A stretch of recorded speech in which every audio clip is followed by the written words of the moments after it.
Les bienvenus, les vraies voix avec Philippe David. Bonjour à tous. Ça Bonjour, ça va très bien et vous? Oui, ça va très bien. En pleine forme. Bon tant mieux, c'est une bonne nouvelle. Avec ce numéro de téléphone 0826 300 300, c'est jeudi. C'est bientôt la fin de cette semaine passée avec vous, avec beaucoup de grâce et de volupté. Quand vous parlez de grâce à mon auguste personne, vous mettez grâce avec un C ou avec deux S? Alors ça, c'est un problème d'orthographe, donc oui. Choisissez votre camp. Mon petit doigt me dit que vous voulez mettre deux S à la place du C. Non, c'est bien un C, mon cher Philippe. Pour une fois, c'est bien un C. Autour de cette table, Éric Revel est avec nous, écrivain et journaliste. C'est Mozart qu'on assassine aux éditions bonjour, messieurs, bonjour. Bonjour. Sébastien Ménard est avec nous, éditorialiste et président d'une entreprise dans la food tech. On est bien accueillis, ça va Sébastien? Bonjour les amis. Il n'a pas entendu, il avait le casque. La food quoi? Non, j'écoutais les réponses qu'on me donnait en régie. Voilà. J'étais certain. Mais c'est pas vrai, arrêtez avec ça. La food quoi? Il est dans la food quoi? La food tech, monsieur. La food tech, voilà, c'est ça, exactement. Avec Samuel Botton qui est avec nous, expert en communication chez Step Conseil. Comment ça va, Samuel? À chaque émission avec Revel et Ménard, je perds 10 ans d'espérance de vie. Je ne serai pas là la semaine prochaine. Ah oui, ça là. Je ne vous voyais pas si jeune quand même. C'est inquiétant. Je vous recommande le film Benjamin Button, c'est Oui, très bien, magnifique. Et avec ce grand débat du jour dans quelques instants, ça commence ce soir, la Coupe du Monde est lancée, donc et les Bleus entrent en lice le 16 juin face au Sénégal. On l'a vu en 98 et en 2018, le football a ce pouvoir de réunir parfois tout le pays. Reste à savoir si un an avant la présidentielle, la magie peut encore opérer. Et on vous pose cette question, à un an de la présidentielle, la Coupe du Monde peut-elle réconcilier les Français? Eh bien vous dites non à 96%. Vous voulez réagir? Le 0826 300 300. Et moi je dis, même en gagnant tous nos matchs 5-0, non. Samuel Botton, on peut réconcilier les Français? Alors, normalement oui, mais c'est une année complexe. Ah d'accord, donc c'est non. Sébastien Ménard? Évidemment que oui, mais le temps d'un mondial. Ouais. Et Éric Revel? Non, je crois pas. Non, très bien, ok. Optimiste quand tu nous tiens. Allez, comme toujours.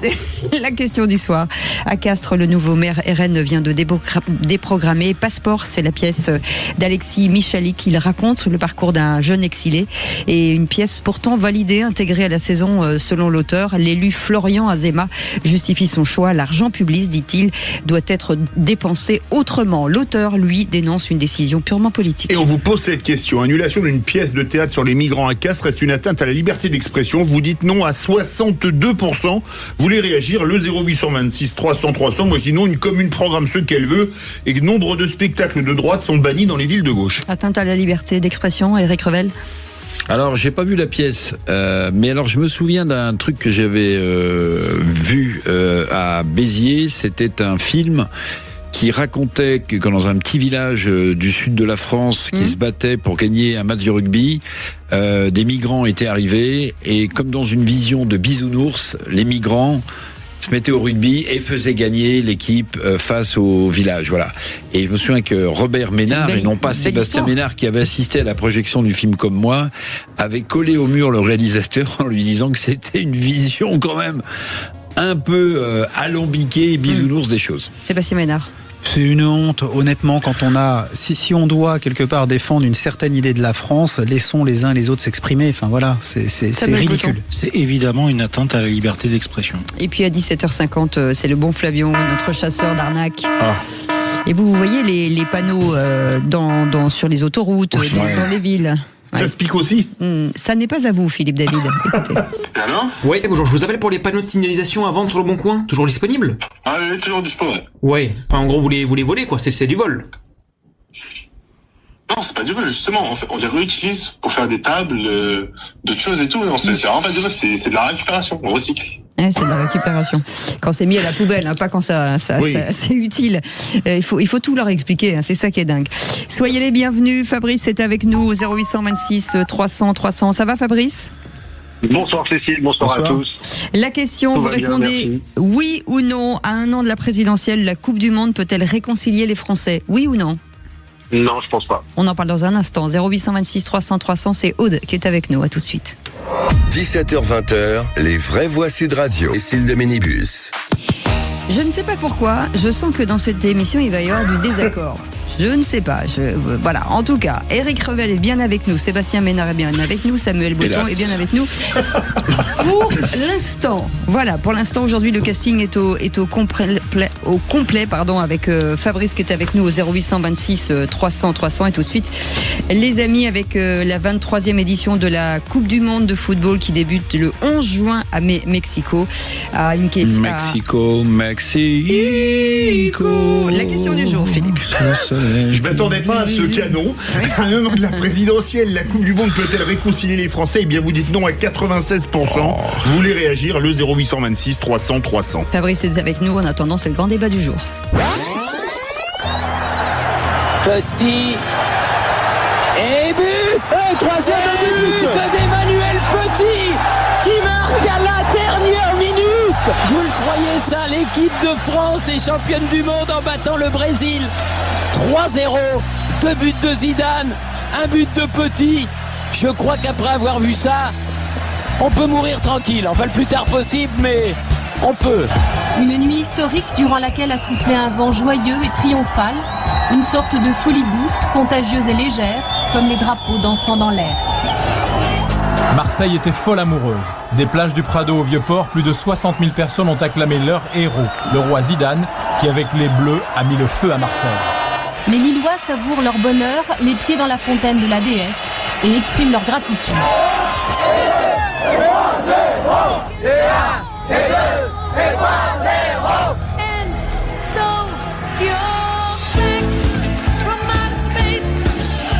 Ça donne envie de chanter, de crier, de dessiner le drapeau bleu, blanc, rouge. Ça, c'est un très grand souvenir. 12 juillet 98. Ça va être bien.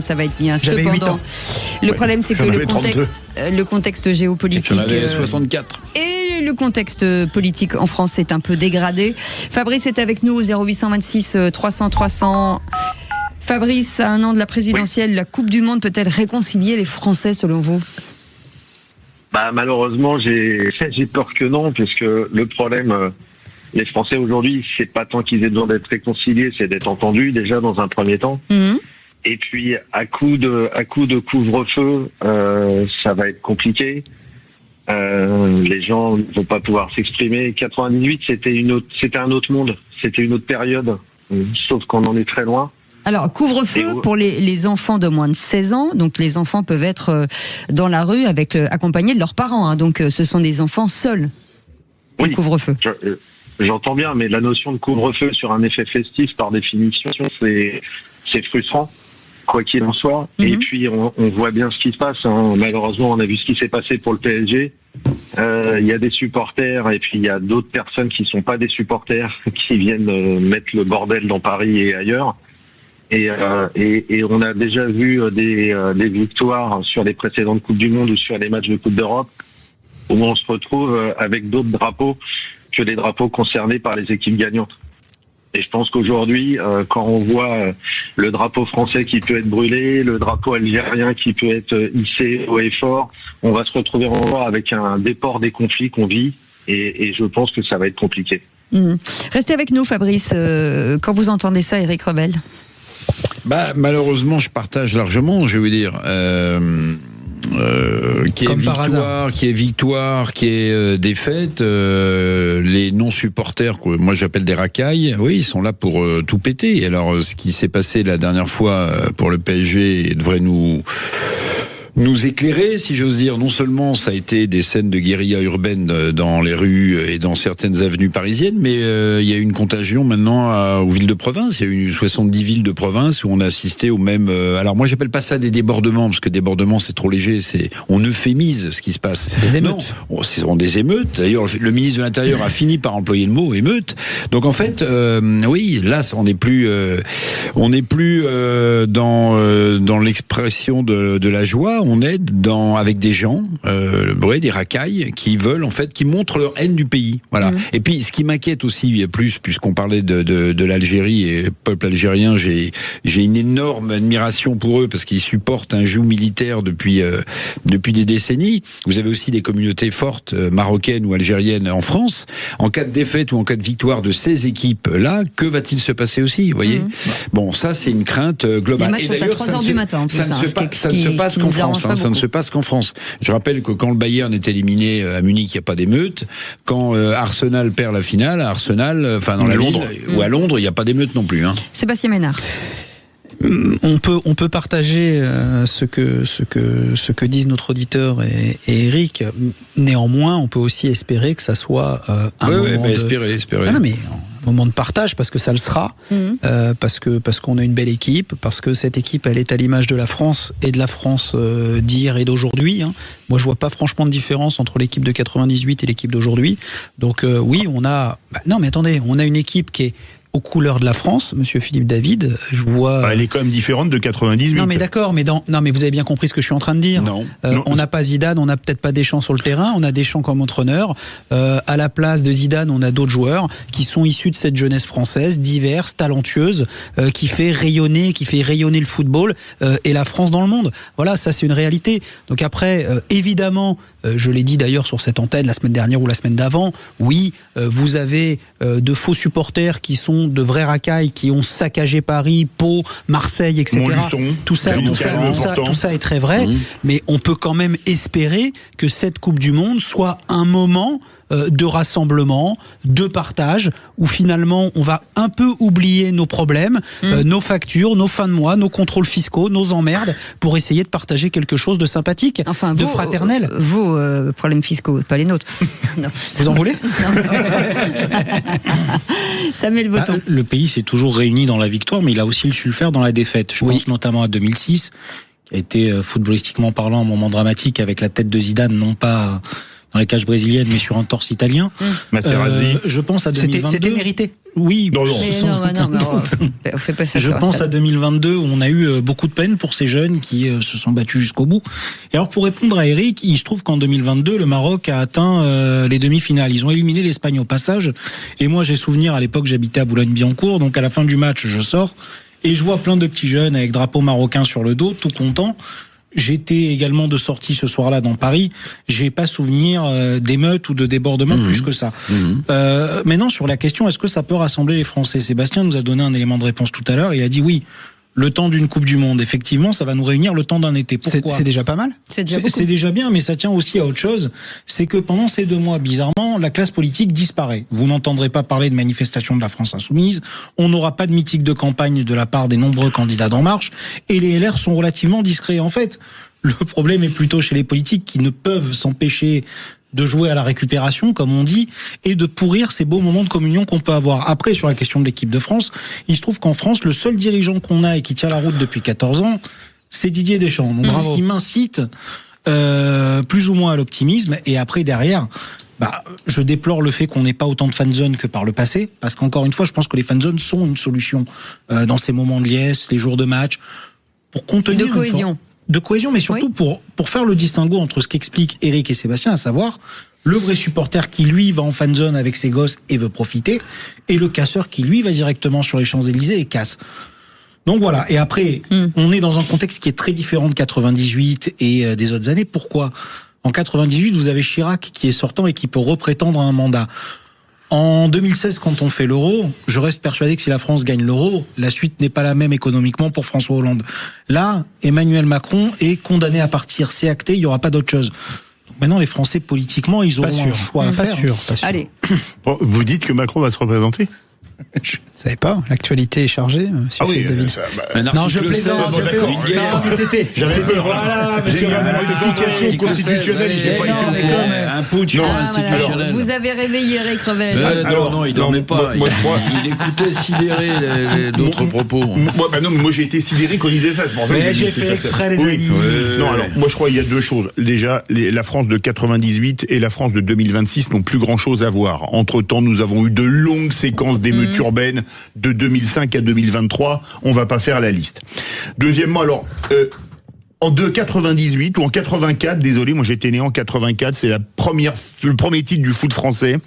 On avait été j'avais passé ma dernière épreuve du bac le matin même, c'était un mercredi 27 juin, et on avait fait la fête. Il y avait des gens partout en France, il n'y avait pas une voiture cassée, il n'y avait pas eu brûlé, il n'y avait pas une vitrine cassée. Mais là, dans la question, on ne parle pas d'émeutes, Philippe, on dit est-ce que ça peut resserrer, en tout cas, recréer quelque chose? Parce qu'inéluctablement, il va y avoir des émeutes, parce que les casseurs vont redescendre pour tout casser. Mais il va peut-être y avoir des émeutes, mais à côté, côté, il y a peut-être aussi des gens qui vont faire cohésion, non ? Oui, mais moi j'ai pas envie de faire la fête avec des gens qui pillent des magasins, qui brûlent des voitures et qui cassent des vitrines. J'ai pas envie de faire la fête avec eux.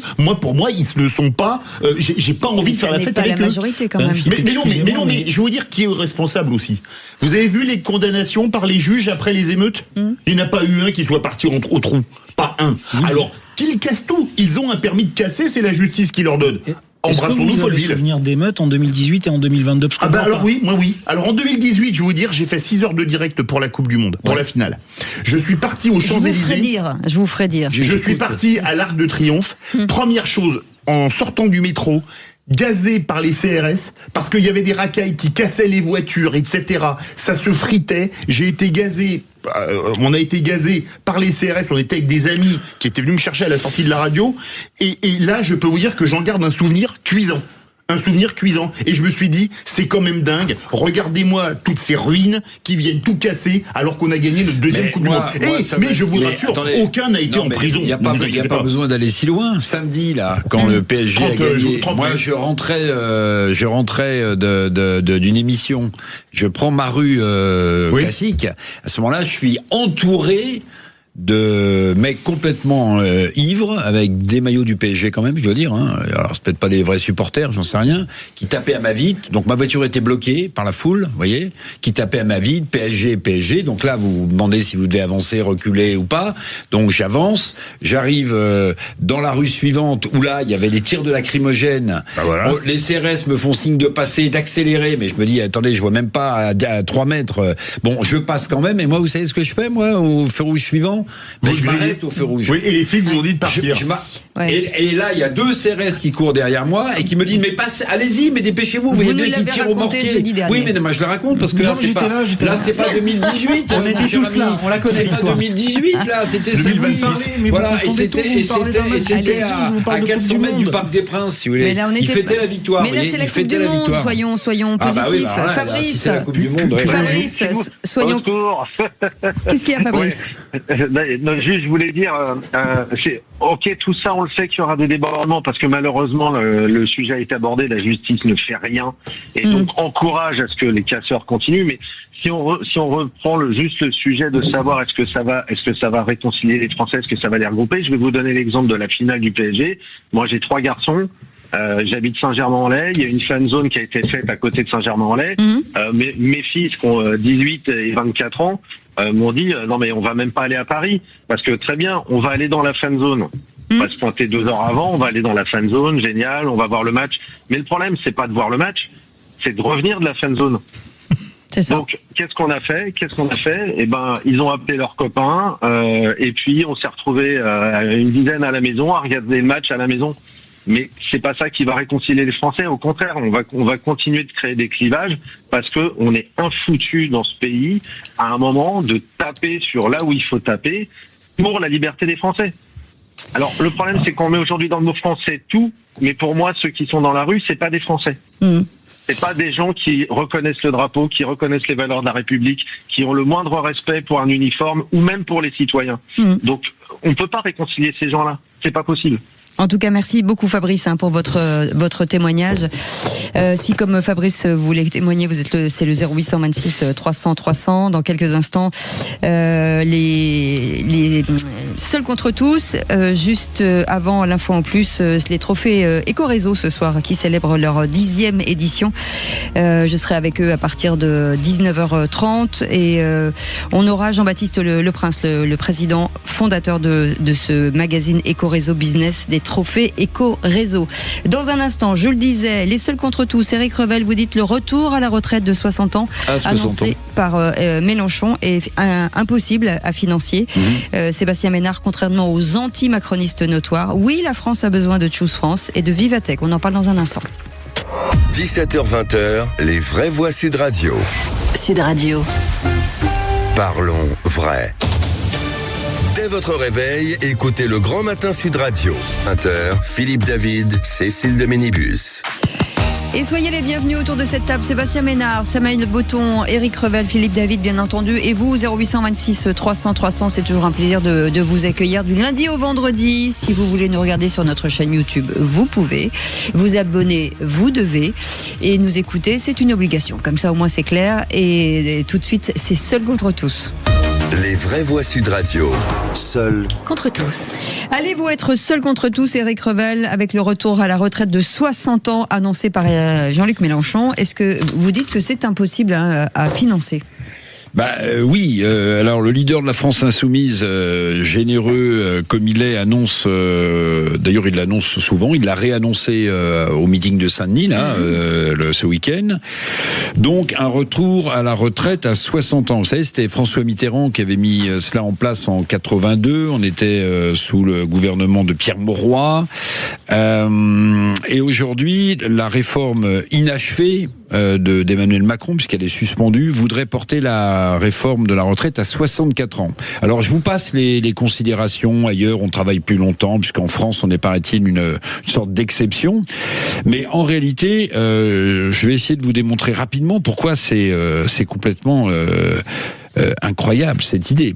D'abord parce que le nombre d'actifs, comme vous le savez, est en train de chuter de manière incroyable. D'ici 20 ans, il y aura à peu près un actif pour un retraité. Donc il n'y a pas besoin d'avoir fait Polytechnique ou Centrale pour comprendre que si vous avez un actif pour un retraité, voire même en dessous, après à moins d'un actif pour un retraité, le système par répartition tel qu'il est conçu aujourd'hui, solidarité entre les générations qui partent et celles qui travaillent, ce système ne peut plus fonctionner. Il est plus finançable. En plus, si vous voulez, il faut quand même avoir une chose en tête, c'est que si vous passez les gens à 60 ans là, qu'est-ce qui se passe? Vous avez des centaines de milliers de personnes qui partent à la retraite. Donc vous avez des centaines de milliers de retraites à verser. Au régime de base, et pour ceux qui ont travaillé dans le privé, régime privé Agirc-Arrco. Au même moment, vous avez un nombre considérable, avec ces centaines de milliers de personnes, de cotisations sur les salaires qui s'effondrent, donc manque à gagner. Donc vous creusez encore davantage les difficultés du système par répartition. Donc en réalité, je pense que c'est un argument électoraliste, mais qui ne tient pas la route du tout. Je rappelle quand même que le régime de retraite privé, il est excédentaire, mais pour le reste, on finance chaque année le régime déficitaire de la fonction publique, par exemple. Donc moi, je veux bien qu'on mette ça en avant en disant c'est un des éléments clés du programme de Jean-Luc Mélenchon, mais malheureusement, il faut que les gens le sachent, il faut qu'ils en prennent conscience. C'est peut-être de l'électoralisme, mais c'est pas du réalisme économique. Sébastien ? Je vais vous répondre parce que j'ai un peu travaillé, Éric Revel, et je vous avais prévenu. Non, aucune prétention. Mais moi, j'ai pas travaillé. Mes arguments vous vont pas. Le nombre d'actifs, ça vous va pas. Mais si vous allez commencer votre papier en disant que ce qui est important, c'est le nombre d'actifs. Je vais vous. J'ai vu le début de votre papier. Je vais vous corriger avec beaucoup de modestie et quelques précisions, monsieur le professeur d'économie. Non. C'est moi. Quelle indignité. Non, mais ce qui m'ennuie en fait, c'est que ça soit Mélenchon qui fasse cette proposition, mais cette proposition, elle est pour le coup. Je vais peut-être vous surprendre, mais elle est frappée au coin du bon sens. On l'a déjà dit sur cette antenne, le sujet, c'est pas l'âge de départ à la retraite. Le sujet, dans notre pays, 69 millions de dames, avec des gens très bien, vous avez 31,4 millions d'actifs. Voilà. Et vous avez... Donc c'est le nombre d'actifs, on est d'accord. J'ai commencé par ça d'ailleurs. Moi aussi, Jusqu'à maintenant, je ne vous ai pas contredit. Mais la réalité, c'est qu'il n'y a que seulement 28 millions de gens qui contribuent, quelque part, à tirer le wagon, ou l'ensemble des wagons, pour 69 millions de petits, de grands, de moyens, etc. La réalité, c'est que aujourd'hui, la retraite, elle coûte 400 milliards. C'est ce que ça coûte. Le départ à la retraite à 60 ans, j'ai calculé quand même combien coûtait la proposition de M. Mélenchon. C'est grosso merdo 60 milliards de plus par an. C'est pas neutre. Non. Non, mais c'est pas neutre. C'est plus que le budget de la défense, un tout petit peu plus. Sauf que sinon ça va. Lui, il augmente les cotisations sur les revenus à partir de 3 500 €, Jean-Luc Mélenchon. Si on réussissait, non mais attendez, c'est pour ça que je vous dis, je ne suis absolument pas mélenchoniste, mais l'idée de faire travailler. Attendez, il y a l'idée de faire travailler plus longtemps les gens, et il y a les modalités. D'accord ? Moi, ce que je dis, et je le dis sur cette antenne, le travail, ce n'est pas la santé. Ça l'est peut-être pour celles et ceux qui, comme moi, comme vous, Monsieur Revel, ont des activités extraordinairement confortables depuis 35 ou 40 ans. Voilà. Et c'est pas le cas de tout le monde. Mais aujourd'hui, il faut relancer l'insertion professionnelle des gens. Il faut valoriser le travail par rapport à l'inactivité. Il faut faire tout ce que, évidemment, on promet sur cette antenne. Mais il faut surtout juste remettre au boulot entre 2,5 et 4 millions de personnes, et dans un pays de 69 millions. Eh bien, bon courage. Bah oui, mais c'est ce qu'il faut faire. Mais c'est ce qu'il faut faire. Parce que si vous voulez financer le modèle social, si vous voulez financer les retraites, et si vous voulez arrêter, parce que la réalité, c'est que celles et ceux qui vont bosser jusqu'à 62, 64 ou 67 ans, c'est dans les 28 millions que je viens de décrire. C'est pas les autres. Allez, je ne peux m'empêcher de penser à la recommandation du corps qui, d'ici 2070 nous préconise de prendre notre retraite à 68 ans. Ça serait évidemment un formidable bond en arrière pour un pays comme la France et ses acquis sociaux. Je suis totalement d'accord avec Sébastien, le travail n'est pas forcément la santé selon les professions, et puis après il y a les impondérables de la vie, des maladies foudroyantes qui font que vous n'avez même pas le temps de profiter de ce que vous avez cotisé. Alors effectivement, Eric a raison, une retraite à 60 ans, peu importe ce qu'on remettra sur les rails, j'ai du mal à croire qu'on puisse y revenir, parce que économiquement ça ne tient pas. Et ça ne tient pas si on continue à faire ce qu'on fait. Il faut réussir, comme vous dites, à inverser la courbe du chômage et à remettre 3 millions de personnes au travail. Je pense qu'on a quand même 5-6 ans devant nous avant d'y arriver. Messieurs, pardonnez-moi. Après, il y a une question plus large sur la question du système social français. C'est comment est-ce qu'on doit être amené à le repenser. Et quand je parle de système social, je parle des retraites, je parle prestations de la santé sociales et plein d'autres choses. C'est-à-dire, à un moment, on a peut-être aussi une catégorie de Français, minime certes, mais qui a envie de se sortir de ce système et de se prendre en charge elle-même. Et je pense qu'il faudra être à l'écoute de ça. Quant à la proposition de Jean-Luc Mélenchon, effectivement, l'argument semble simple, mais je pense qu'il aura aussi un certain attrait sur une grande... bien sûr. Dans la démagogie... Non mais attendez, j'ai pas parlé. Le corps, il parle de... J'ai pas répondu. Le corps, il parle de 68 ans. L'Italie va la passer à 70. Alors la France qui revient à 60. Je peux en placer une, cher ami. Allez-y, cher ami. Je veux dire, moi je vais pas être d'accord avec vous. Vous pouvez mettre la retraite à 60 ans. Si tout le monde a 500 € de retraite par mois et vit dans la misère à la retraite, on peut y arriver. C'est un programme politique. Vous pouvez augmenter les cotisations salariales, les gens en peuvent plus déjà. Vous pouvez diminuer le taux aussi des retraites. C'est pas ce que j'ai proposé. J'ai proposé d'avoir plus de monde au boulot. Samuel et Sébastien, là, je vais vous dire, arrêtez de faire passer les gens pour les méchants loups. Je vais vous dire, moi je confonds pas les gens qui ont des carrières longues, qui ont commencé à 16 ans ou à 17 ans, et des carrières pénibles. Ceux-là, évidemment, il faut qu'ils partent à la retraite le plus rapidement possible, après 40 annuités. Évidemment, je parle pas de cela. Donc ne me faites pas passer pour le méchant libéral qui voudrait, mais bien sûr, vous voyez. Donc ça, c'est quand même important de le dire, monsieur David et madame... Philippe David, c'est pire. Mais je vous arrête, cher ami, vous pouvez faire soit en mettant les retraites à 500 €, soit vous faites comme Lénine. C'est pas ce qu'on a dit. Je peux en placer une quand même. Vous avez parlé longuement. Vous parlez toute la semaine. Vous faites comme Lénine en 1917 en Russie. Vous expropriez tout le monde. Puis quand il n'y a plus de fric, tout le monde est dans la misère. Magnifique. C'est pas du tout ce qu'on a dit. On veut remettre les gens au boulot. Mais mettre la retraite à 60 ans, c'est ça. Sébastien, je crois que comment Mais la vie, c'est quelque chose. Vous savez, ma femme qui est hongroise, elle dit toujours, je peux pas vous le dire en hongrois, quelque chose pour quelque chose. Dire aux Françaises et aux Français, nous allons maintenir un âge de départ à la retraite qui vous permet de jouir avec vos petits-enfants d'une retraite bien méritée, etc., à 60 ou 62 balais. La contrepartie, c'est qu'en France, on va travailler plus et que plus de monde va contribuer à tirer les fameux wagonnets. 28 millions de personnes versus 69 millions, ça ne tient pas. Alors, je vais avoir le mot de la conclusion, si vous voulez, parce que je l'ai écrite et j'aimerais bien vous la lire. Allez-y. La vérité, elle est très simple. Monsieur Sébastien, votre vérité, elle est presque triviale. On ne peut pas à la fois vivre plus longtemps, faire moins d'enfants et partir plus tôt sans que quelqu'un paie la facture. Ça s'appelle le progrès, monsieur Revel. Ce sont les générations suivantes. Refuser de regarder les chiffres en face, monsieur Sébastien Ménard, c'est offrir du court-termisme électoral au prix d'un appauvrissement collectif à long terme. C'est ça la vérité. Pas si tout le monde se remet au boulot, c'est aussi ça la vérité. Mais bien sûr, 4 millions, vous allez remettre au boulot. Du jour au lendemain. Avec des si... Sébastien, on met Paris en bouteille. Il n'y aura pas de débat. Non, mais il n'y aura pas de débat. Il nous reste 3 minutes pour faire votre votre truc si vous voulez en parler. Ah bah oui, mais oui. en tout cas, personne ne pourra réagir. Mais tout le monde va être d'accord. Je laisserai mon ami Samuel et Philippe parler. Allez, on y va. Je ne contredirai pas le point de vue de M. Ménard. J'entends beaucoup d'ailleurs pas que sur cette antenne, mais beaucoup de gens critiquent Choose France, Vivatech, en disant que finalement ça sert à rien, que Macron en fait trop, etc., etc. Moi, je ne suis pas d'accord avec ça. Effectivement, on peut dire que tout cela c'est de la communication, un peu, peut-être, un peu, beaucoup même, mais pas que. Et j'ai une question simple. Choose France, évidemment, on reçoit des pontes du monde entier qui arrivent avec leurs grandes boîtes de la tech, mais pas que, finalement, pour investir en France, soutenir des emplois et réveiller un certain nombre de nos territoires. Mais qu'est-ce qu'on veut dans notre pays ? On préfère que les investisseurs du monde entier, les plus riches, viennent investir en France ou investir ailleurs ? On préfère qu'ils se barrent à Londres, Dubaï, Singapour, les États-Unis ? On a envie finalement de voir des usines, des emplois créés dans les pays voisins ? Voilà. La France, elle souffre de quoi ? En fait, elle souffre d'une croissance ralentie, des finances publiques dégradées, d'un modèle social faillitaire, d'une dette qui explose, n'est-ce pas, Monsieur Revel ? Voilà. Et donc, Choose France, Vivatech, oui, c'est le résultat de vos amis macronistes. C'est surtout le résultat des gens qui critiquent beaucoup et qui n'en font pas beaucoup non plus. Je peux pouvoir, moi. Et c'est la même logique. Vous, ça fait 10 ans, vous. Écoutez, moi j'ai pas été élu, j'ai été battu, donc ça arrive aussi. Ça, c'est normal. Même au meilleur. Même logique pour Vivatech.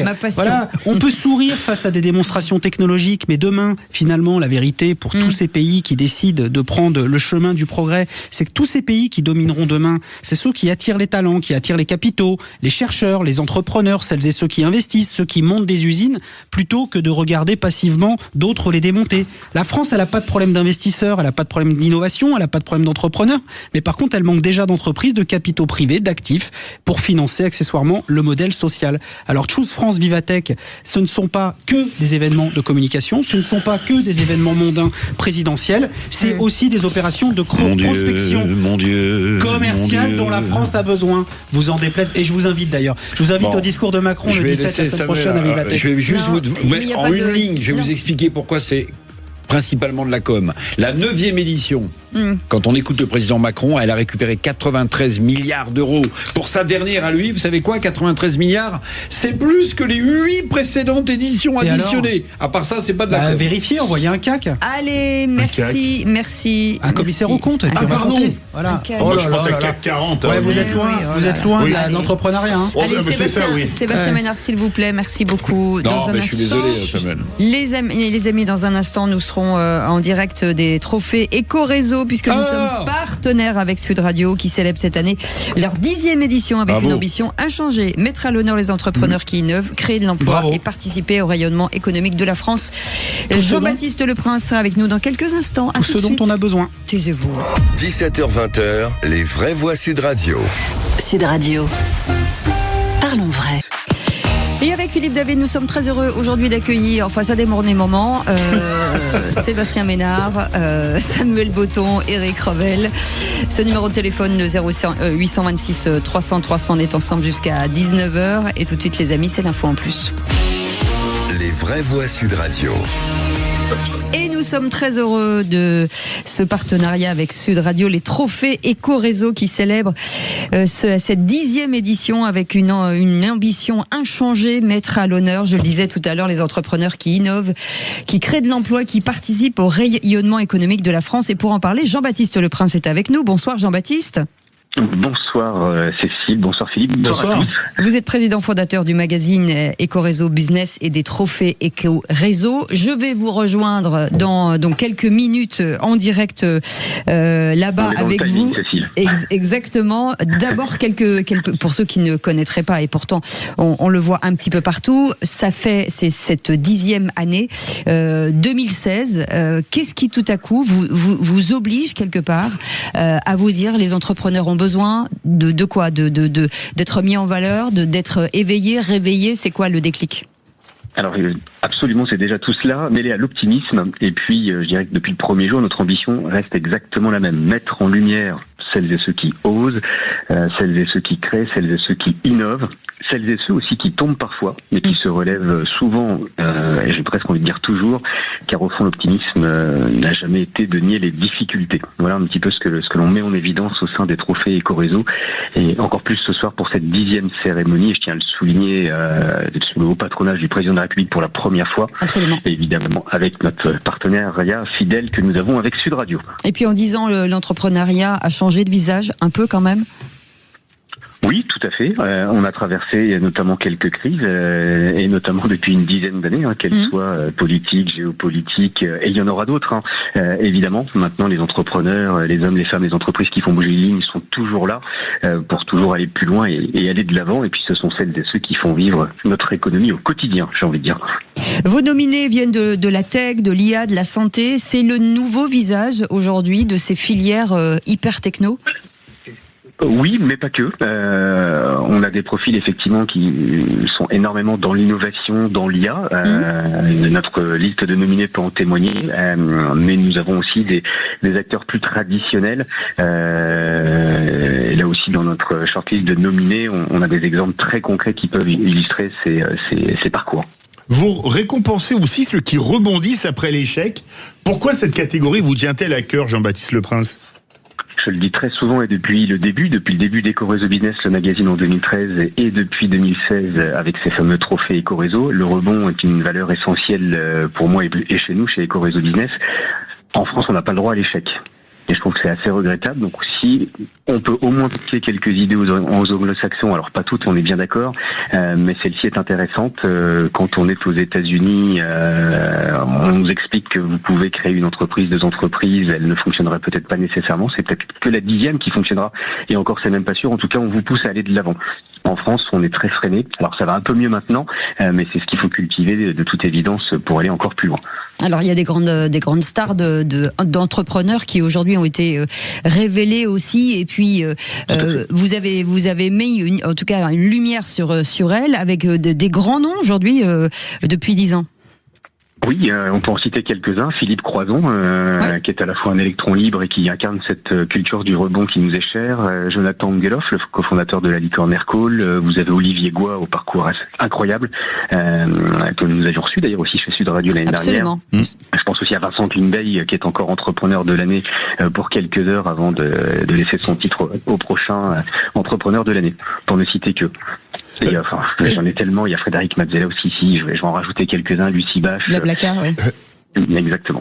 Une question, Sébastien Ménard a dit qu'il fallait créer 4 millions d'emplois en France pour pouvoir prendre la retraite à 60 ans. Avez-vous la recette miracle, mon cher Jean-Baptiste? Merci Philippe David. Bonsoir Sébastien. Non, je n'ai pas la recette miracle, mais en tout cas, on peut travailler encore. Lui non plus. Mais néanmoins, je vais dire quelque chose que j'ai entendu cette semaine, et c'est Nicolas Dufour, le directeur général de BPI France, qui soulignait, je ne sais plus sur quelle radio, il y a le chiffre 70, 2 fois 70.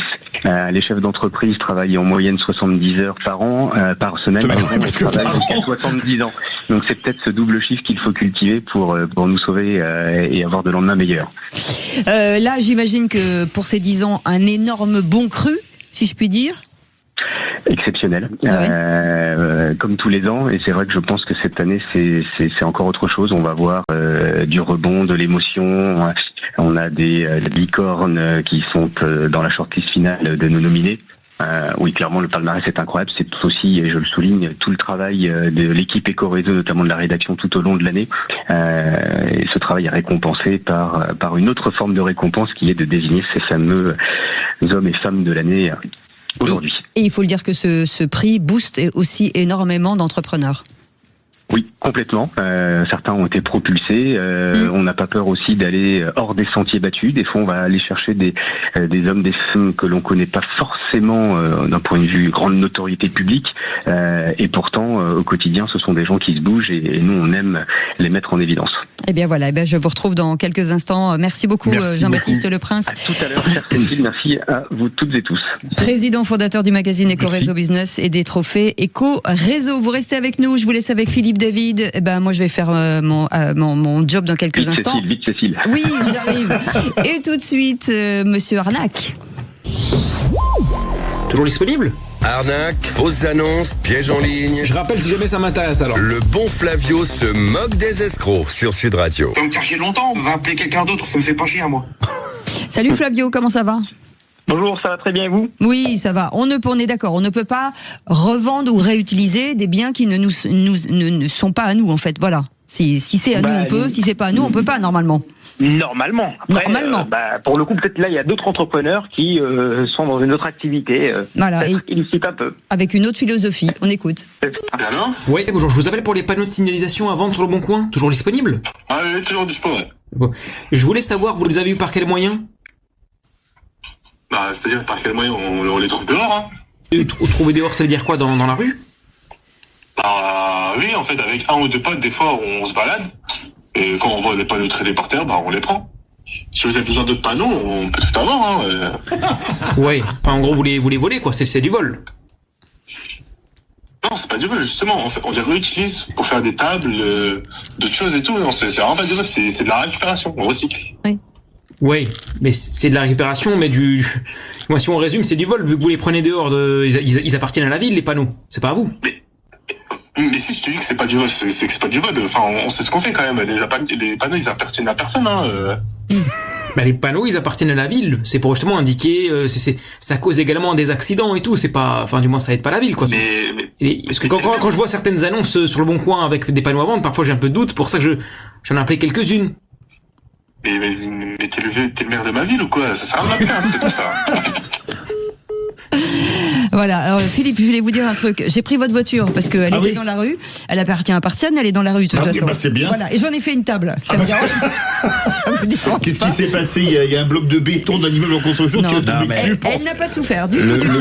Le vendeur a raison. Oui. Chaque année, il y a une saison où les panneaux mûrs tombent au sol. C'est vrai. Et Mais quand ils sont mûrs, vous avez le droit de les rattraper. Vous avez le droit de les ramasser. C'est comme les pommes, c'est pareil. Non, mais on voit à quel point Flavio est perspicace puisqu'il n'est pas tombé dans le panneau. Oui, exactement. Point. Elle est bonne, non? Qu'est-ce qu'il fait bien, Eric Revel? Bon, c'est l'habitude de l'émission. Bon, on n'a pas besoin des blagues de Philippe David. On n'a pas besoin de vous dire que c'est totalement interdit, en fait. Bah non, c'est pas possible. Heureusement, Flavio est là et heureusement, il nous le fait avec grand plaisir à retrouver en podcast sur Sud Radio, bien entendu, et sur ce compte Insta, le bon Flavio, qu'on retrouve lundi. Et on vous souhaite un très bon week-end, Flavio. Mais également, vivement lundi. Et vivement lundi, exactement. Dans un instant, le journal, la météo, le coup de gueule de Philippe David. Et je me demande si le patron de la Coupe du Monde, c'est le président de la FIFA, Gianni Infantino, ou le président des États-Unis, Donald Trump. J'ai quelques doutes. Et ça vous énerve? Ah oui, beaucoup. Allez, à tout de suite. 17h-20h, les vraies voix Sud Radio. Sud Radio. Un événement dont Sud Radio est partenaire, le prix Éco-Réseau Business. Les vraies voix, elles sont toujours là. Eric Revel en forme. Bon, plus ce serait insolent. Il est bougon. Il est bougon. Sébastien Ménard. Je travaille le qui l'a dit. Il a pris un cours d'économie, donc il est bougon. Oh non, excusez-moi, Voilà. donner un cours d'économie quand on est macroniste, ça me paraît compliqué. Écoutez les gars. Lisez le livre d'Eric Revel.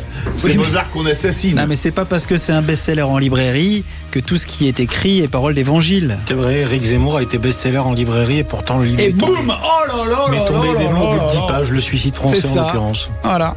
C'est toujours une histoire d'Eric. Voilà. Au menu des vraies voix à 18h30. Enfin, j'aurais aimé en vendre 400 000 exemplaires quand même. Oui, c'est sûr que là, Monsieur Botton. Arrêtez, Botton. on va- Parce que vous vous aussi, êtes, j'imagine. vous êtes trop brillant. J'imagine. Vous êtes trop brillant pour vous adresser à la masse, Ouais. Eric. Non mais en fait Sébastien Ménard m'a dit comme vous à propos de mon livre et pas celui de Zemmour, il m'a dit au bout de la 10e page j'ai arrêté parce qu'en fait il comprenait pas. C'est pas vrai. En tout cas, pardonnez-moi Philippe David, je vais dire aux contrôleurs fiscaux, il en a vendu 398 000 Eric Revel. Il faut aller C'est vérifier. À 18h30, la question du soir, annulation d'une pièce de théâtre sur les migrants à Castres reste une atteinte à la liberté d'expression. Vous dites non à 62%. Vous voulez réagir, le 0826 300 300 et tout de suite, le coup de gueule. Les vraies voix Sud Radio. Le coup de gueule de Philippe David. Comme d'habitude, je vais remettre le clocher au milieu du village et même de deux grands villages situés dans deux pays différents, Miami aux États-Unis et Tijuana au Mexique. Pourquoi ces deux grands villages? Parce que deux événements concernant la Coupe du Monde de football qui débute aujourd'hui m'ont franchement posé problème. même si le second a été en partie résolu. Direction Miami pour le premier, la ville située au sud de la Floride, qui arbitre le camp de base des arbitres. Miami où, lors de son arrivée à l'aéroport en provenance d'Istanbul, Omar Artan, premier arbitre somalien sélectionné pour officier lors d'une Coupe du Monde et élu l'an passé meilleur arbitre de la Confédération africaine de football, a été refoulé lors de sa tentative d'entrer dans le pays. Pas un rejet direct, ses papiers, visas, documents étaient tous en règle, mais un rejet après un interrogatoire de 11 heures par les services d'immigration. Un rejet motivé par un membre du département d'État affirmant, je cite, qu'il était lié à des personnes soupçonnées d'appartenir à des organisations terroristes. Fin de citation. Une explication qui n'en est à mon avis pas une, les ressortissants somaliens étant tous interdits de territoire américain. L'intéressé est reparti pour son pays via Istanbul avec comme seul commentaire de la FIFA celui de Gianni Infantino, son président, qui a déclaré, je cite, « C'est malheureux ce qui lui est arrivé, mais nous ne contrôlons pas tout ». Direction Tijuana pour le second où se trouve le camp de base de l'équipe d'Iran qui voulait implanter son camp de base en Arizona mais qui en a été interdite par les autorités américaines. Une équipe d'Iran dont les matchs se joueront aux USA et qui n'avait obtenu des visas que pour 12 heures, c'est-à-dire arriver avant le match, aller au stade, jouer et repartir. Une différence de traitement avec les adversaires contraire à toute éthique sportive. Voyant l'émotion provoquée, les Iraniens ont obtenu le droit d'arriver la veille de leur premier match en territoire américain et deux jours avant pour les deux matchs suivants. Une décision qu'on ne peut qu'approuver quand on est fan de foot, même si, comme votre serviteur, on déteste le régime des mollahs. Bref, cette Coupe du Monde commence sous de drôles d'auspices. Il ne reste plus qu'à espérer que Trump ne menace pas d'expulsion les arbitres pas assez gentils avec son équipe, car la FIFA étant dirigée par la réincarnation de Ponce Pilate, les autres équipes n'auraient plus qu'à laisser gagner le principal pays organisateur en se taisant pour ne pas se faire expulser elle aussi. Écoutez, la politique anti-immigration de Trump, il a voulu la mettre en place, il la met en place. Moi, je veux dire, celui que je plains et que j'accuse, c'est le patron de la FIFA.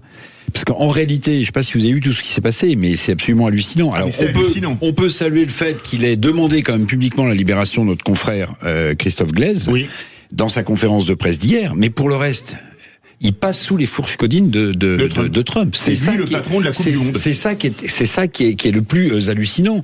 Je ne sais pas si vous avez vu aussi, petit détail, lors de la finale de la Coupe du Monde des clubs champions gagnée par Chelsea. La Coupe du Monde des clubs. Gagnée par Chelsea 3-0, c'est ça. Contre le PSG, oui. Face au PSG. Vous savez ce qu'a fait Trump ? Il a pris le trophée et il l'a mis dans son bureau. Il l'a mis dans son bureau. J'avais oublié ça. Non, oui, parce que c'était en juillet dernier. Il l'a mis dans son bureau. Bon, peut-être qu'il demandera à Infantino d'avoir le trophée de la Coupe du Monde dans son bureau aussi. Non, mais c'est absolument hallucinant. Et puis on oublie qu'il y a quand même deux autres pays qui organisent. Oui, le Mexique et le Canada quand même. Absolument. Gianni Infantino est la plus grosse crapule de l'histoire du foot. Il nous a privés d'un immense dirigeant qui est Michel Platini et qui, je pense, aurait permis au football mondial d'avancer dans le bon sens et de ne pas connaître la crise qu'il connaît actuellement. Quant à cette histoire de Coupe du Monde, Infantino est l'employé de Donald Trump. En fait, finalement, l'humanité, c'est quand ça l'arrange. Alors, comme l'a dit Eric, une pensée pour Christophe Glaise, mais aujourd'hui, on a des supporters qui ont vu leur billet annulé parce qu'ils n'ont pas la bonne nationalité. De la Côte d'Ivoire. Il n'y a aucun supporter de la Côte d'Ivoire qui ne pourrait y aller. Et aussi de l'Iran. Et en fait, aujourd'hui, vous avez des équipes. On a voulu élargir cette Coupe du Monde. Avant, on était à 32 équipes. Aujourd'hui, on a 48 équipes. Encore une idée brillante de Gianni Infantino, alors qu'il la fasse très bien, mais qu'on laisse au moins les équipes jouer correctement. Elles viennent jouer au foot, elles viennent participer à un grand événement. Avec leurs supporters. Toutes sans exception. C'est-à-dire, c'est des équipes qui viennent pour une Coupe du Monde.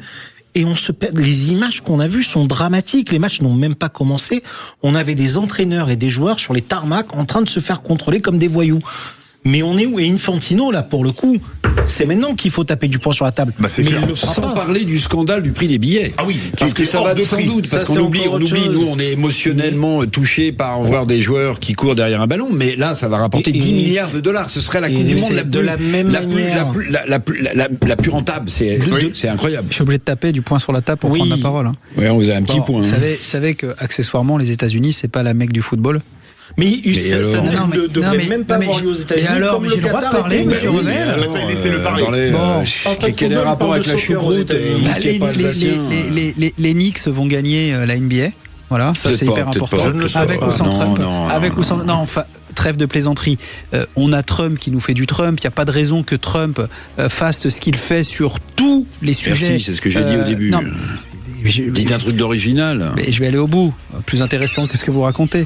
C'est qu'il n'y a pas de raison qu'il ne le fasse pas aujourd'hui sur à tout seigneur, tout honneur. Désolé de vous provoquer, messieurs, mais celui qui paye, c'est celui qui décide et c'est celui qui parle. Et accessoirement, à mon avis, les États-Unis, ça doit leur coûter un bras. Il se dit, je paye, je décide, je fais ce que je veux. A fortiori, quand en plus ça vient toucher ces sujets de prédilection que sont l'identité, l'immigration. Même au Qatar, ça s'est pas passé comme ça. Mais on est d'accord. Mais c'est pas parce que ça s'est pas passé comme ça au Qatar. Trump nous fait du Trump. Avec ou sans ballon, Trump nous fait du Trump. Donc c'est là qu'il nous manque un vrai président de la FIFA. Ah bah ça, t'es bien d'accord. Voilà. Je vous dis, moi, c'est la résurrection. Je peux vous dire qu'avec Michel Platini, ça proposera. On va proposer Philippe David pour le prochain coup. Ça passera pas. C'est sûr. Allez, dans un instant, on va avoir un ministre des Sports. Aujourd'hui, ça s'imposait. C'est pour ça. Nicolas de Nanterre. Restez bien avec nous sur Sud Radio. 17h-20h, les vraies voix Sud Radio. Sud Radio. Parlons vrai. Samuel Botton, et si vous étiez ministre? Les vraies voix Sud Radio, si j'étais ministre. Qu'est-ce que je vais devenir? Je suis ministre, je ne sais rien faire. Et évidemment, un jour de début d'une Coupe du Monde, il nous fallait un ministre des Sports, Nicolas de Nanterre. Bonsoir, monsieur le ministre. Bonjour monsieur le Premier ministre David. Oh c'est bien, vous m'avez donné une belle promotion, je vous remercie. Vous mettez qui comme président? Éric Revel, Sébastien Ménard ou Samuel Botton? Ah là, Daniel Herrero. On voit le fan de rugby. Je suis un ancien de Nanterre, je vous signale. J'ai habité très longtemps à Nanterre. Alors, peut-être qu'on était voisins alors. Cité des Fontenelles. D'accord, bon Valérien pour ma part. Voilà. Alors, monsieur le ministre, quel est votre programme en matière de sport? Écoutez, moi, pour le résumer déjà en une seule phrase, ce serait tous les sports pour tous. Je vous explique, messieurs. Donc, en 3 points. Le premier point, déjà, ce serait la communication au niveau des médias, mais une communication égale pour tous les sports. C'est-à-dire qu'on pourrait prendre l'exemple, vous voyez, lors des présidentielles, etc., où chaque personnalité politique a un droit à un temps de parole égal, ce serait identique. Donc le football, le rugby, le patinage artistique, etc., aura le droit à une visibilité égale, ce qui serait tout à fait normal pour les promouvoir. Parce qu'évidemment, actuellement, certains sports trustent l'image et le temps d'antenne pour eux, et beaucoup de petits sports, évidemment, sont quasiment inconnus, voire méconnus. Voilà. Et donc, malheureusement, c'est tous les 4 ans, lorsqu'il y a les JO, qu'on peut découvrir beaucoup de sports, et après, c'est fini, on referme la page au bout de 2 semaines, et on oublie. Donc voilà, ça c'est la première chose. D'accord. Je pense que si on communique correctement, à ce moment-là, les gens vont pouvoir découvrir et s'intéresser. Ça c'est la première chose. La deuxième chose, qui est très très importante pour moi, c'est au niveau scolaire. Aussi bien des maternelles à l'université, il faut que le sport devienne une activité, une matière principale, au même titre qu'une matière littéraire ou scientifique, avec des coefficients de même ordre. Pourquoi? Parce que le sport, actuellement en France, on le voit, les jeunes comme les adultes ont besoin d'être en forme physiquement. Et quand on est en forme physiquement, évidemment, on est bien dans sa tête et on avance et on progresse. Vous voyez, on peut faire bouger la France et la faire évoluer. À l'inverse, si on lâche le sport en général, malheureusement, la santé ne suit pas. Donc moi, ce que je souhaite, c'est que tout le sport soit représenté à l'école d'une certaine manière. On prend, admettons, tous les 6e d'un collège, on leur fait du sport tous ensemble en même temps, mais ceux qui vont choisir leur discipline. On va pas leur imposer une discipline. Ils vont choisir une discipline sur laquelle ils vont s'investir sur une année, ou sur un trimestre, ou un semestre. Et tout ça avec des partenaires locaux qui seront présents, donc des associations, l'OMS, etc., pour que en même temps il y ait une corrélation, qu'il y ait une relation normale dans la ville et que tous ces acteurs se connaissent. Donc ça va permettre aux jeunes de s'investir davantage parce que ce sera leur choix de matière, leur choix de sport, et surtout ça va permettre à chacun de s'accepter comme il est, selon ses compétences. Certains vont peut-être préférer faire du tir à l'arc parce que moins physique, donc peut-être faire du rugby, d'autres du golf, etc. De la pétanque. Voilà. Pourquoi pas, du moment. Fléchette. Mais pourquoi pas. Et l'idée, c'est quand même de toucher à plusieurs familles de sport dans l'année et de pouvoir vraiment créer une osmose au niveau du sport. Évidemment, pour moi, je vais être aussi à l'honneur au niveau du sport à l'école, les interactions entre écoles, les compétitions entre écoles. Ça peut être sur du loisir ou de la vraie compétition, mais c'est important aussi. Voilà. On donne aussi l'image de son blason et on défend l'image de son école. Voilà. Alors, on va faire... Oui, allez-y, court, parce qu'il faut faire réagir les vrais voix. Oui. Et la dernière, très importante, attention, la dernière, très importante, toute nouvelle, je demanderai à ce que la sécurité sociale rembourse chaque année, en fin de saison sportive, les adhésions dans les clubs de sport. Et ça serait validé par les bureaux et présidents associatifs. Donc, et voilà. Et ça, ce serait pour moi vraiment une prévention extraordinaire, parce que ça permettrait à chacun de pouvoir déjà accéder à différents sports qui sont parfois onéreux, et ensuite de pouvoir s'impliquer. Et évidemment, au niveau de la Française, ce serait magnifique. Monsieur le ministre, on va faire réagir les vraies voix. Alors, moi, je trouve votre dernière proposition géniale. Géniale, parce que, évidemment, le sport, c'est la santé. La santé, on sait qu'on est très en retard en France, c'est de la prévention. Et le sport permet de se maintenir. Donc, rembourser les licences de sport qui coûtent pas une fortune, mais qui, pour certaines familles, sont à charge et parfois lourdes, c'est une très bonne idée. Mais est-ce que je peux me permettre de vous poser une question ? On ne connaît pas votre nom de famille. C'est pas du tout Alfa Romeo ou Peugeot, votre nom de famille. Pourquoi ? Non, parce que là, vous venez de succéder à Madame Ferrari, là, qui est l'actuelle ministre des Sports. C'est joli.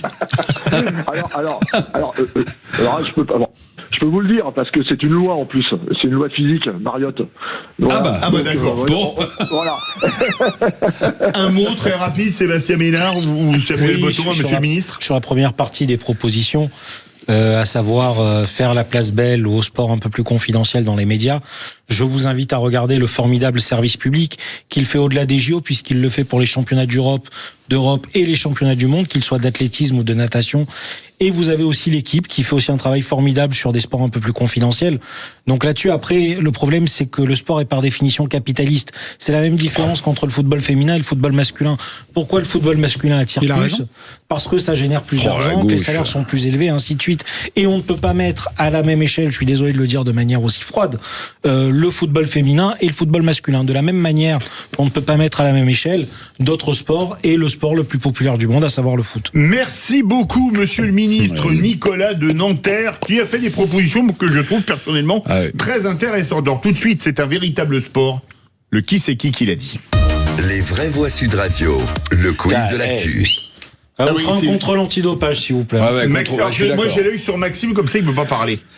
Bah attendez, non mais ça suffit, c'est fini ces histoires-là. C'est fini, c'est ce qu'on demande à voir. Allez, qui c'est qui Je garde mon micro ouvert, comme ça vous verrez que je triche pas. Qui c'est qui l'a dit. Bardella, c'est un mélange entre la pensée de Macron et le bling-bling de Sarkozy. C'est du Manon Aubry, ça. Non, c'est pas du tout le même bord. David Lisnard. Non. Non, c'était pas là qu'il fallait le placer. C'est quelqu'un qui est à la tête d'un tout petit parti. Ah, Roussel ? Non.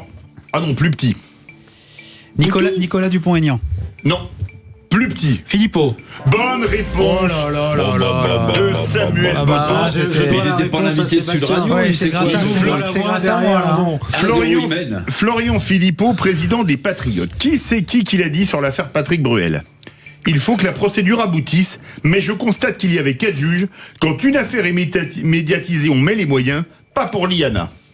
C'est maintenant.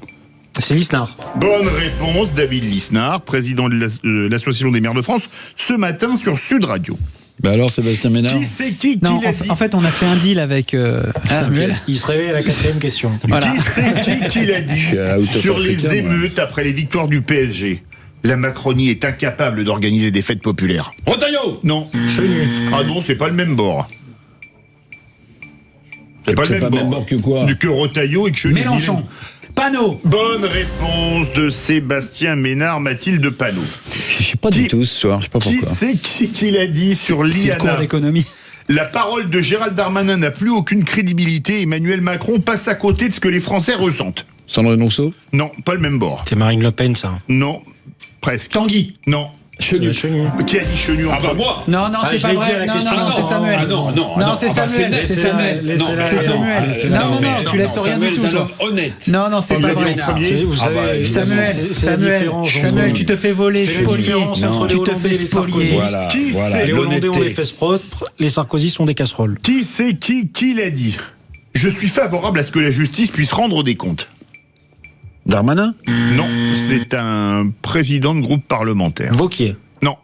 Attal. Bonne réponse de Samuel Botton. Non, c'est moi. Si, c'est Samuel Botton. C'est Samuel Botton. Non, il a dit Attal. Vous avez dit. C'est moi qui ai dit Attal. Non, pas du tout. Il a dit Vauquier. Non, Vous rigolez ou quoi? Mais il a dit Attal. Mais c'est Sébastien Ménard. Finalement, on se retourne vers la voix de la sagesse. C'est Sébastien Ménard. Bon, bah alors Sébastien Ménard. Et bam! Quel scandale. Alors, quand on me dit président de groupe, je dis Wauquiez. Qui c'est qui l'a dit?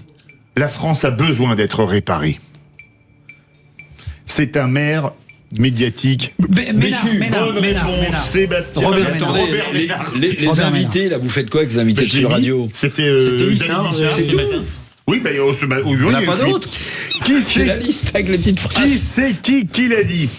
Quelqu'un qui brûle un abribus et des poubelles, ça lui mettrait du plomb dans la tête de dormir en prison 1 mois. Retaille? Non. C'est quel bord? À droite. Ça commence par quelle lettre? Oh bah oui, vous voulez pas son prénom pour en cogner. Ah bah Wauquiez. Non, plus à droite. Ah, Ciotti. Non, plus à droite. Bardella. Non, Tanguy. Plus à droite. Chenu. Patriote. Une ancienne candidate à Paris. Ah, Knafo. Bonne réponse de Sébastien Ménard. Il a dit une ancienne candidate. Je l'ai dit à tout le monde. Je l'ai dit à tout le monde.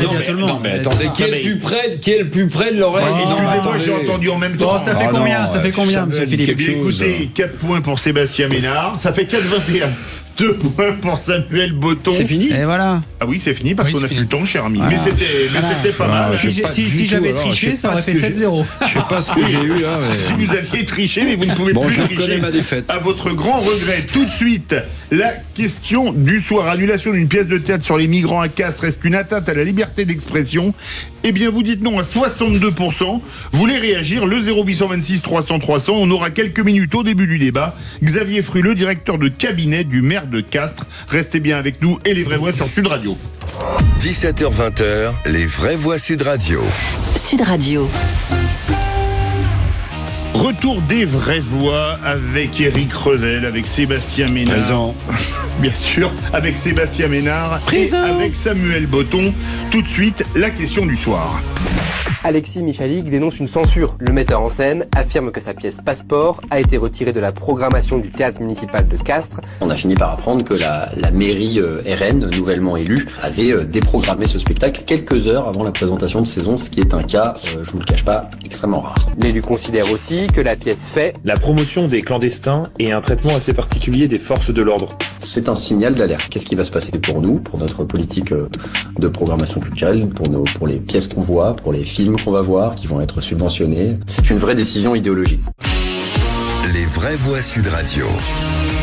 Et avant de laisser débattre les vraies voix, nous avons avec nous Xavier Fruleux, directeur de cabinet du maire RN de Castres, qui s'appelle Florian Azéma. Bonsoir Xavier Fruleux. Bonsoir. Alors, pourquoi avoir annulé cette représentation ? Alors, merci d'abord de me donner la parole. Nous contestons cette formulation d'annulation. C'est un faux procès qui nous est fait en utilisant ce terme parce que rien n'était programmé à proprement parler puisque aucun contrat n'était signé. Cette pièce a fait l'objet d'aucune formalisation entre la ville et la troupe de théâtre. Seul un accord de principe avait été envisagé autour d'une date éventuelle par l'ancienne équipe municipale. Et donc, voilà, parler de déprogrammation ou d'annulation nous paraît tout à fait abusif. Dans chaque ville ou collectivité qui met en œuvre une programmation culturelle, si vous voulez, la décision appartient à l'autorité en place et la nouvelle équipe municipale qui a été élue en mars a décidé tout simplement de revoir un certain nombre d'événements, de festivités, d'animations, et donc dans la programmation qui avait été envisagée par l'ancienne équipe, tout simplement d'ajouter et d'enlever certaines choses, en tout cas de ne pas les programmer. Mais encore une fois, je reviens sur ce terme qui du coup est important puisque la polémique n'est pas la même. Il ne s'agit pas de censurer ou de déprogrammer quelque chose qui a été acté, mais simplement de ne pas programmer une pièce qui avait été envisagée par l'équipe précédente. Alors, est-ce qu'il y a d'autres événements culturels qui ont été déprogrammés outre cette pièce ? Alors, on a revu un certain nombre de choses, notamment les formats des événements des festivals d'été. Oui, il y a des choses qui n'auront pas lieu, pour certaines pour des raisons économiques, pour d'autres pour des raisons logistiques, notamment dans les festivals, dans la formation des guinguettes, du feu d'artifice, etc. Et aussi dans la programmation. Oui, il y a eu d'autres événements qui ont été modifiés. Alors, est-ce que c'est pas contre-productif cette annulation, parce que beaucoup de gens vous tombent dessus? Je cite Clémentine Autain, députée de l'Après, qui dit « Partout où l'extrême droite arrive au pouvoir, elle s'attaque directement à la culture ». Est-ce que vous n'avez pas fait mauvaise pioche en l'annulant? Écoutez, non. D'abord, on est vraiment des farouches défenseurs de la liberté d'expression. Et puis, il est d'ailleurs assez cocasse que cette polémique soit relayée et ces accusations de censure soient faites par les mêmes qui veulent interdire les banquets festifs du canon français ou les interventions d'intellectuels classés trop à droite dans les universités. C'est quand même assez cocasse. Et pour le coup, nous n'empêcherons jamais des réunions publiques, des conférences, etc., sur des thèmes qui nous conviendraient pas. Mais là, il s'agit de faire de la politique et de l'idéologie sous couvert de culture avec l'argent public des contribuables. Eh bien non. Il arrive un moment où l'argent du contribuable, et notamment ici à Castres où le Rassemblement national a remporté l'élection municipale, eh bien ne doit pas servir à financer un parti pris idéologique, encore une fois, qui sous couvert de culture promeut des idées politiques. En tout cas, c'est pas le souhait de la municipalité et des électeurs, qui met plutôt en avant une culture populaire, diversifiée, classique et contemporaine, mais qui n'a rien à voir avec ce qui nous était proposé en l'espèce. Merci beaucoup Xavier Fruleux. Je rappelle que vous êtes directeur de cabinet du maire RN de Castres, Florian Azéma. Éric Revel. Écoutez, j'ai écouté les explications. D'abord, ça s'appelle le gramschisme, c'est-à-dire ensemencer le terrain culturel. C'est ensuite, évidemment, faire de la politique. Alors, quand j'entends le directeur de cabinet, je vais vous dire, j'en fais un principe qui dit on a annulé certaines manifestations pour des raisons économiques, d'autres pour des raisons logistiques. En fait, il l'annule pour des raisons politiques.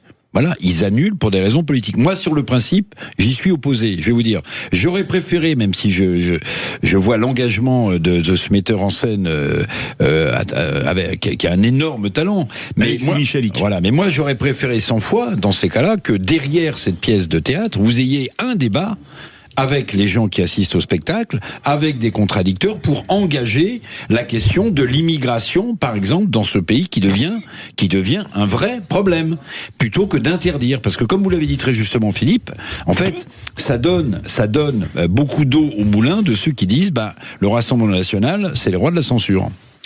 Sébastien Ménard. Complètement aligné sur le fond et sur la forme avec Éric Revel.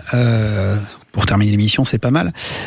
Non, pourquoi ? Parce qu'on peut pas reprocher à celles et ceux qui ont censuré notre camarade de jeu Steven Gunnell sur Sacré-Cœur, ce fameux documentaire quelque part évidemment pro-catho, avec une vision très évangélique de ce qu'est la religion catholique. Ou Historique de Dimitri Casali, pour qu'il y ait des pétitions pour qu'on annule les contrats dans les mairies. Et Sacré-Cœur qui a fini par être diffusé finalement à Marseille. Oui, mais tant mieux. L'avis du maire. Mais tant mieux.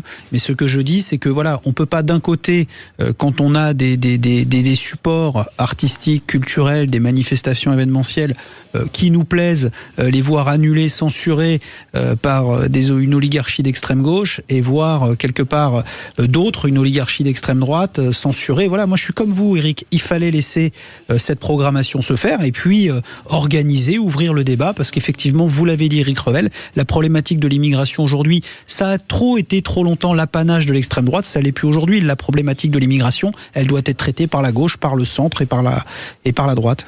Samuel Botton.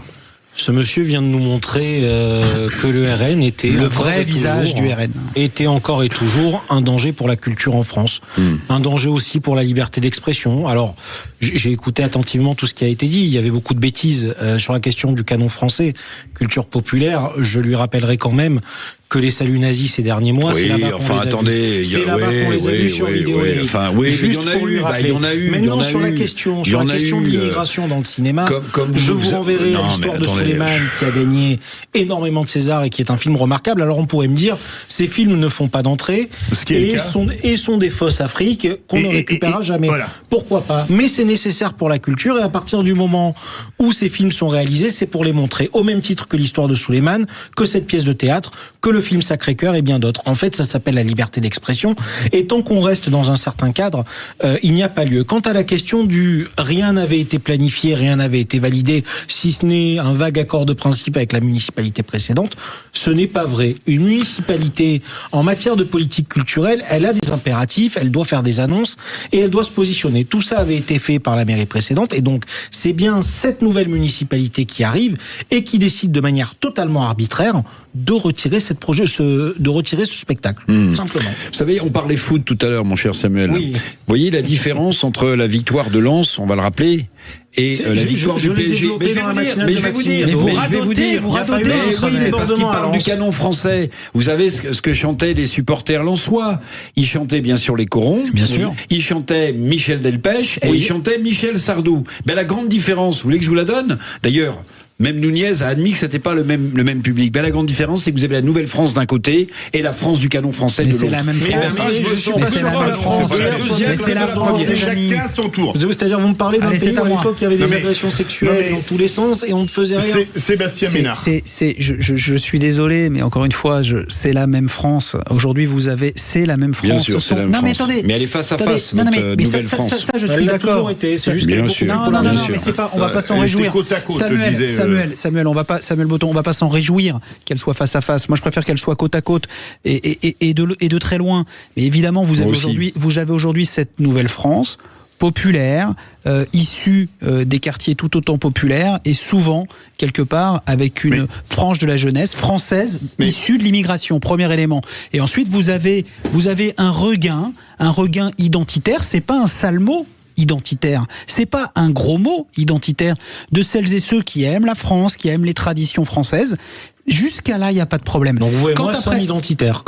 Mais bien sûr que moi je suis identitaire. Moi j'aime mon pays, mais quand j'aime mon pays, vu d'où je viens, d'accord ? Vu d'où je viens, de ma petite banlieue du nord de Paris, en bas de ma cité, je suis désolé, je peux pas dire que cette France métissée, cette France, quelque part ce qu'on appelle la nouvelle France, je peux pas dire que c'est pas la France, c'est la France. Mais Samuel Botton, je dois vous poser une question. Vous avez dit, il y a des films sur les migrants qui font pas d'entrée, mais il faut les subventionner. Ce que vous avez dit. Je vous ai dit, à partir du moment où il y a une proposition artistique, les films sont subventionnés, il faut les projeter. Mais de la même manière, sur le film du général de Gaulle qui a été financé de manière massive, c'est quand même un échec en salle. Dans les financements du cinéma, prenons un exemple. Si demain un réalisateur veut faire un film sur la mort de Lola ou de Philippines, est-ce que vous croyez qu'il aura des subventions ? Oui. De la même manière que celui qui a voulu faire regardez les critiques qui s'est pris. C'est hallucinant. Totalement justifié. Totalement justifié. Injustifié. Ah bah oui. Eh bien, on va pas dire le contraire. Bah non. Voilà. Vous êtes messieurs, vous êtes extrêmement fermés, vous êtes radicalisés sur vos fauteuils, alors que nous on est ouverts. Vous défendez le même point de vue que moi, Sébastien Ménard. Mais de manière différente, Éric Revel. Vous avez évoqué. Les producteurs se battront pour le faire. Les subventions, elles seront là. Ah bah, je peux vous dire qu'il n'y a pas eu de film qui a été fait depuis. Donc. Non, mais parce qu'on est sur des affaires. Sur Liana. Sur Liana. Non, je vous parlais de Lola ou de Philippines. Et là, il n'y a pas eu de film, et pourtant, ça s'est passé il y a des années. Mais c'est vrai qu'il y a beaucoup de films sur ce thème des migrants qui ne font pas une entrée et qui coûtent, je vais faire du Emmanuel Macron. Mais on a le droit. Oui, mais ça, moi je suis pour qu'ils tournent un peu où ils veulent, ça, j'ai pas de souci là-dessus. Mais on peut ne pas vouloir, quelque part, produire, aider, regarder un film sur les migrants, et pourtant les migrants sont là. Voilà. Et c'est un sujet de société, et c'est même un sujet générationnel et civilisationnel. Eh bien maintenant, nous allons prendre les flots dans quelques instants, puisqu'on va parler d'un événement, la Marine nationale qui célèbre ses 400 ans. Ça fait un bel âge quand même.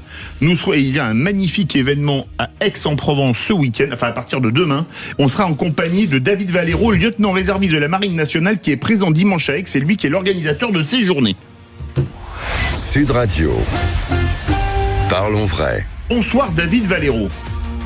Bonsoir à toutes et à tous. Alors, vous êtes lieutenant réserviste de la Marine nationale. Je crois qu'on dit enseigne de vaisseau de première classe, c'est ça pour lieutenant ? Tout à fait. Ça va, j'ai gardé la mémoire des grades. Et vous allez nous parler d'un Ça ne se dégrade pas. Ah, il aime l'uniforme. Ah, j'aime bien l'uniforme. Je l'avoue, mais sans aucun problème là-dessus. Il aime les épaulettes. Ce dimanche 14 juin, à Aix-en-Provence, un grand événement pour les 400 ans de ce qu'on appelle la Royale et un événement à Aix-en-Provence. Ça commence à 10h avec une cérémonie de remise des brevets de préparation militaire marine, c'est ça ? Alors, tout à fait. Alors, 11h pour le coup, mais oui, effectivement, on commence par une cérémonie de remise des brevets pour la préparation militaire marine. C'est des 16-21 ans qui découvrent la cohésion, la manœuvre, la navigation, l'esprit d'équipage. En clair, c'est concret, exigeant et ça forge une maturité remarquable. Ces jeunes, ils viennent chercher dans la PMM de la cohésion, du dépassement, un cadre, une expérience collective et surtout une expérience authentique du monde maritime. Et c'est ces jeunes qui sont mis à l'honneur. Est-ce que vous recherchez des têtes et des bras pour aller sur nos navires ou dans nos bases navales ? Alors, pas forcément, c'est pas l'objectif, bien évidemment, de cet événement. Le but également, surtout de cet événement, c'est que cette année, la Marine nationale, comme évoqué, célèbre son anniversaire exceptionnel, 400 ans d'histoire, donc 4 siècles pendant lesquels elle a protégé la France, les intérêts des citoyens sur toutes les mers du monde. Et il y a une phrase qui résume tout, c'est que depuis 400 ans, sur tous les océans, la Marine vous protège. C'est une réalité portée par des femmes et des hommes engagés, souvent loin des regards, et c'est plutôt le mettre à l'honneur cet ensemble-là, ce jour-là. Alors, autre chose, pour les 400 ans de la Marine, il y a des événements un peu partout, entre le 13 mai et le 30 juin, plus de 50. Est-ce que vous pouvez nous parler d'un peu de tous ces événements ? Vous, il y a Aix, évidemment, où il y aura également un forum des métiers et de la mémoire, c'est ça, l'après-midi, et projection d'un film ? Oui. Et alors, vous allez vraiment aller un peu partout en France ? Alors, moi, personnellement, non, puisque je suis le chef de lieu de l'événement aixois. Mais effectivement, chacun de mes homologues, les délégués départementaux pour la marine, sont présents à la manœuvre et d'autres marins, bien évidemment. Donc, on aura cette possibilité-là de mettre en avant, mettre en lumière la marine à l'intérieur, au niveau des territoires. On a parfois l'impression que la marine, c'est loin, c'est pour les villes portuaires. Et justement, l'un des messages forts de cette année, c'est de mettre en lumière les multiples événements, les multiples liens finalement qui unissent cette marine à l'ensemble du territoire français, la marine qui appartient à toute la nation, pas seulement aux littoraux, et c'est exactement le sens de ces journées. Donc plus de 50 villes participent à l'opération, de Calais à Toulouse, de Saint-Pierre et Miquelon à la Polynésie. Effectivement, ce dimanche, c'est Aix-en-Provence qui accueille l'événement. Message à Patrick Roger, pour une déloc en Polynésie, je suis prêt à partir immédiatement. Comme dans les vraies voies, il n'y a que de vieux loups de mer, mon lieutenant, la parole à Sébastien Ménard. Qui est le plus jeune de l'étape. Non, moi je voudrais. Je voudrais savoir. Non, j'avais 8 ans en 98, donc c'est moi le plus jeune. J'en avais 7. Non, mon lieutenant, moi je voudrais savoir quel est le message extrêmement positif, enthousiaste, vous pourriez passer à la jeune génération pour quelque part susciter des vocations dont la France, l'armée et la marine en particulier a besoin. Alors, je vais plutôt commencer par l'objectif de ces journées, tout simplement, qui est d'aller à la rencontre du public, en particulier des jeunes, effectivement, de ces jeunes générations, pour leur faire découvrir ce qu'est la marine d'aujourd'hui, ses missions, ses valeurs, ses savoir-faire. À Aix, on aura une véritable journée d'immersion avec les jeunes des préparations militaires. Donc, ces jeunes-là auront la possibilité d'échanger avec d'autres jeunes, plutôt que d'écouter des anciens comme moi, j'ai envie de dire. Mais également, le cœur de ces journées-là, on a des ateliers pédagogiques, des démonstrations, des entreprises partenaires et donc également on aura cette année un temps fort très attendu, la présence des membres de l'équipage de la FREM Provence qui vont être présents toute la journée pour échanger avec le public, donc partager leur mission, leur quotidien en mer, leurs opérations récentes, ce que représente le fait de servir en mer. Est-ce qu'ils pourront parler librement de leur mission dans le cadre de ce qu'ils peuvent partager, bien évidemment, mais je pense que tous ces temps-là permettront effectivement d'être au plus proche de la jeune génération génération et pas seulement. Voilà, qui est une très belle occasion pour les familles, les jeunes, les passionnés ou les simples curieux de découvrir cette institution. Oui, alors j'ai une toute petite question. J'espère que je vais pas vous piéger, mais pardonnez-moi. Je voudrais prendre des nouvelles de l'Hermione. Vous savez, ce bateau qui a été construit, la réplique du bateau de Lafayette à la corderie royale de ma chère ville de Rochefort, que je connais bien. Je sais qu'il y a des champignons dans les charpentes. Est-ce qu'on a des nouvelles? Elle sera pas là, évidemment. Où il y a des demoiselles à Rochefort. Alors, ça va être compliqué d'acheminer l'Hermione, effectivement, vous l'aurez compris, au niveau de la rotonde. Mais non, alors pour le coup, je suis pas du tout au courant, en tout cas, des dernières nouvelles de l'Hermione. Bon, ben, mal, voilà, je vous le dis. Merci beaucoup, mon lieutenant David Valero, lieutenant réserviste de la Marine nationale, présent dimanche à Aix. C'est dimanche à Aix-en-Provence, vous pouvez y aller. Projection de film, forum des métiers, cérémonie de remise des brevets. Un grand moment. Merci beaucoup à tous les trois. Merci. Éric Revel. Merci Samuel Botton, qui vient du plus grand port de France, Marseille. Oui. Oui, mais pas de guerre, hein, c'est Toulon à côté. Merci beaucoup. Vous aussi, vous venez d'un port, Biarritz, à Marseille. C'est ça. Mais c'est un peu plus petit, on va dire ça comme ça. Il faudrait, préalablement dire votre excellence, Ménard, merci pour. Voilà. Vous voulez pas que je vous appelle Monsieur le Président, sa sainteté. Et moi, c'est La Rochelle. Oui. Et n'oubliez pas le barrage, puisque c'est la radio du rugby. Oui, Stade français, Stade Rochelet. Et ce sera sur Sud Radio, bien évidemment. Eh oui. Merci à tous. Tout de suite, les vraies voix font parler la France. On va parler des remises à niveau en français pour les étudiants dont le niveau en français est catastrophique.